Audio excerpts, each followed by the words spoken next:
కొంతమంది హీరోయిన్స్ కు లక్ భలే ఉంటుంది. హిట్ లేకపోయినా ఆఫర్స్ క్యూ కడతాయి లేదా వరుసగా హిట్స్ అందుకుంటూ దూసుకుపోతూ ఉంటారు. ఇంకొంతమంది ఫ్లాప్ లో ఉన్న స్టార్ హీరోల సినిమాల్లో పాన్ ఇండియా సినిమాలో ఛాన్స్లు అందుకుంటూ ఉంటారు. ఇలా ఇండస్ట్రీలో లక్కీ గర్ల్స్ చాలా మంది ఉన్నారు. వాళ్ళలో ముందు వరుసలో ఉండే ముద్దుకుమ్మ సంయుక్త మీనన్. ఈ అమ్మడిది మామూలు లక్ కాదు. చేసిన సినిమాలన్నీ సూపర్ హిట్ అయ్యాయి. ఒకే ఒక్క ఫ్లాప్ వచ్చినా అని పెద్దగా ఆమె కెరీర్ మీద ప్రభావం చూపించలేదు.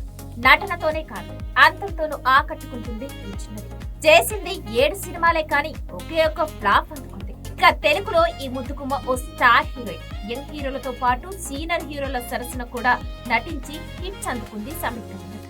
పవర్ స్టార్ పవన్ కళ్యాణ్ రానా నటించిన భీమ్లా నాయక్ సినిమాతో హీరోయిన్ గా అడుగుపెట్టింది.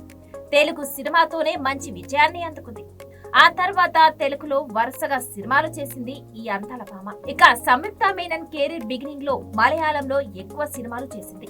ఆ తర్వాత తెలుగులో బిజీగా మారింది. ఈ ముద్దుగుమ్మ చేసిన సినిమాలో డెవిల్ సినిమా ఒక్కటే ఫ్లాప్ టాక్ తెచ్చుకుంది. మిగిలిన సినిమాలన్నీ హిట్ అయ్యాయి. ఇటీవలే అఖండ 2, నారి నారి నడమ మురారి సినిమాలతో హిట్స్ అందుకుంది ఈ ముద్దుగుమ్మ. ఇక ఇప్పుడు పూరి జగన్నాథ్, విజయ్ సేతుపతి సినిమాలో నటిస్తుంది. ఇన్ని హిట్స్ ఉన్న ఈ అమ్మడికి మాత్రం సినీ ఆఫర్స్ అంతంత మాత్రమే వస్తున్నాయి.